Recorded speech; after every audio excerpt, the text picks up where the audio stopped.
Good morning, I'm Jim DeFede, and welcome to Facing South Florida. In recent weeks, we've been featuring some of the candidates who are running to be the next mayor of Miami-Dade County, arguably the second most powerful political position in the state of Florida after the governor. Later in the show, we will be talking to another candidate for that post, County Commissioner Jean Monestine. But first, there's an old saying, when Haiti sneezes, Miami catches a cold. For better or worse, the two communities are inextricably linked. And while there has long been dysfunction in Haiti, what we are seeing in recent weeks is startling. And I want to spend a few minutes this morning talking about it. And there is no one I trust more when it comes to covering events in Haiti than my guest this morning, Jacqueline Charles from the Miami Herald.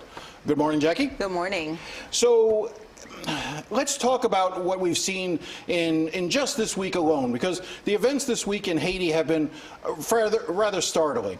The UN ended their peacekeeping mission that had been going on since 2004. We've seen violent protests break out, calls for the president of Haiti to step down. Give us an overview, just fill in some of the blanks. I just sort of skimmed over it. What have we been seeing, and why is this different than dysfunction we've seen in the past? Well, according to a lot of people, this is the worst crisis that has hit Haiti in recent memory. President Jovenel Moïse has been in office for 32 months. He came in, contested, and since his election, he basically has been facing protests. And what we're seeing with this latest round, it actually started last month as a fuel crisis. And I was actually in Haiti at the time. And you started to just see long lines of people just waiting for fuel, could not get fuel. And then that soon morphed into the current crisis that we're seeing with the violent protests. And we are now in week 5. And we're not just talking about protests. We're talking about the fact that 2 million kids have not been able to go to school since September 9th, which is the day that school opened, and a lot of schools have not been able to open their doors. And why is that? Why have the schools not been able to open? Because the streets are barricaded. I mean, there are literally areas in Port-au-Prince, for instance, that you can't get to because of barricades. There are regions of this country that are now cut off from other parts. You can't go on the road to Cape Haitian because when you get to one area in Cabaret, for instance, they have dug a ditch at a bridge, and so cars can't cross. If you're going towards the Dominican border in Malpas, there's a trailer that has basically been put there to stop people from passing. This morning I saw photos in Jacmel where people basically took the equivalent of bed sheets and basically put them across so that people cannot cross those roads. I mean, they are calling for President Jovenel Moïse to step down, and it's not just the opposition parties, civil society groups, human rights groups, students. We currently have some students who are on a hunger strike at the university, the State University of Haiti in Port-au-Prince. What they are basically saying is, look, he has mismanaged the economy. Inflation is now over 20%. The domestic currency has been devaluing, depreciating. We have a humanitarian crisis that is now brewing because of these protests. And when I say humanitarian, I mean food and medicine cannot get to certain places. For instance, if we take a place like Jérémie, which is the western part of Haiti, a gallon of gasoline on the street sells for the equivalent of $16 US. What does that mean? That means that there's no fuel for generators in the hospital, so there's no surgeries that are taking place, there's no lights that are on, nothing is getting through. And those who are putting up the barricades are saying that they're going to keep the barricades up until he steps down, and he's refusing to step down. So one of the things that he said, he held a press conference this week. It was the first time he spoke in several weeks, and he said, however long it takes, I'm ready for dialogue. We don't want to have another 1986. What he's essentially saying, as I interpreted it, is we have to have a rule of law that says that transition comes from elections, that if you just sort of force me from office, which in 1986 was forcing baby Doc from office, chaos ensues, that there has to be sort of a system in place whereby you call for elections or have elections, and those elections lead to changes, not just protests in the streets. Well, that has been his argument from the very beginning, and what the opposition is saying is too little too late in terms of dialogue. They had been asking the president to dialogue now for over a year. The international community, even the head of the United Nations, met with him in St. Lucia over the summer and asked him to hold national dialogues. And there was always, he would put up a committee, but then he would go around it, and so there was always questions about how sincere he really was about dialogue. But what happened this week is that the Haitian press is reporting learning that his own commission that he put in place to hold a dialogue, 4 of the members resigned.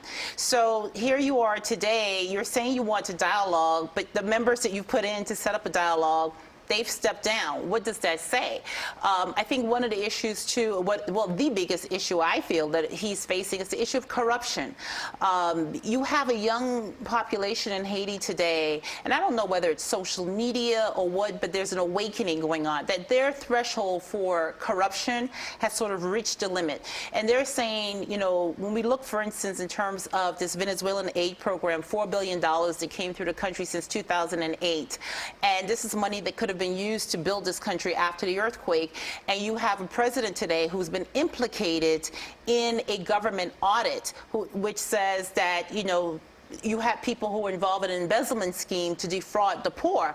So people are saying, but wait a minute, you know what? We're not going to get any sort of justice here. You are implicated in this. And again, you need to step down. When you hear allegations that Haitian senators are taking bribes, $100,000 minimum, in order to ratify a prime minister who himself has his own corruption controversies, this is when everything sort of popped off, to speak. But let's be realistic in one aspect. Hearing about Haitian corruption doesn't seem to be a new phenomenon. It's not, but what we never saw before were senators who went on radio and admitted, on the one hand, that they accepted the money, and secondly, that vote buying is a common practice. This happened the week of September 16, and that's when things really started to turn. That's when the protests went from a protest about fuel shortages to a protest about, once again, Jovenel has to go. I want to because this statistic always just boggles my mind. You know, as you mentioned, 20% inflation rate of over 20%. 60% of the people live in Haiti. 11 million people live in Haiti. 60% of them make less than $2 a day, yes, and 25% make less than $1 a day. Yes. So when you start talking about gasoline being $16 a gallon, yes, you know, just think about that in terms of all of this. I guess I was curious, was there any linkage at all to Haitians seeing what was going on in Puerto Rico? In terms of the calls for the removal of the governor there. I'm just wondering if the timing played, no, if there was anything that happened there. No, what happened is that if we look over the last 2 years, this president has faced protests. And then if you recall, last July when the government tried to raise the price of fuel, which is less than, I think it's like less than $2 a gallon, right? And then you saw the Haitians rioted and they shut down the country for 3 days. And then in February, they shut down the country for a month.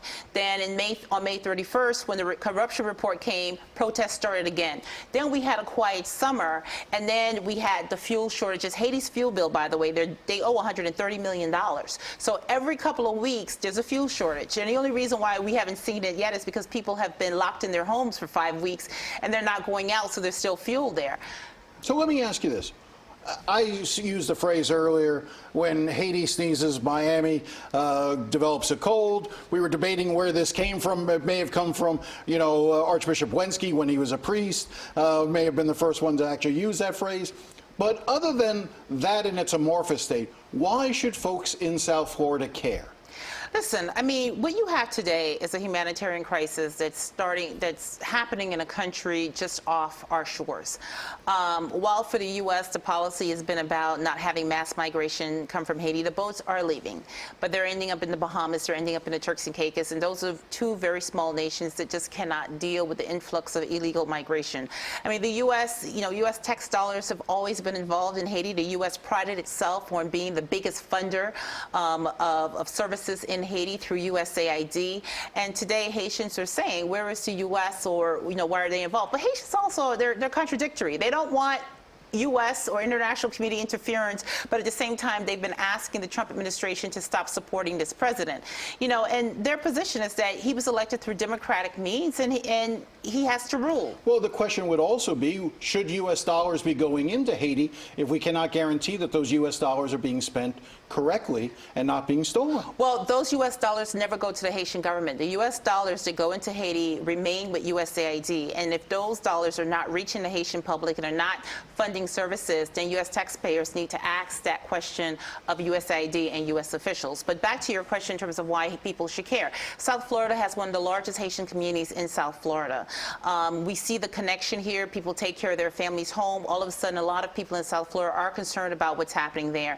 And if Haiti continues to deteriorate, believe me, we will start to see the boats. They will somehow make it to our shores. So do we wait till they make it to our shores, or do we try and see what can be done? You'd also would imagine there's a national security issue here.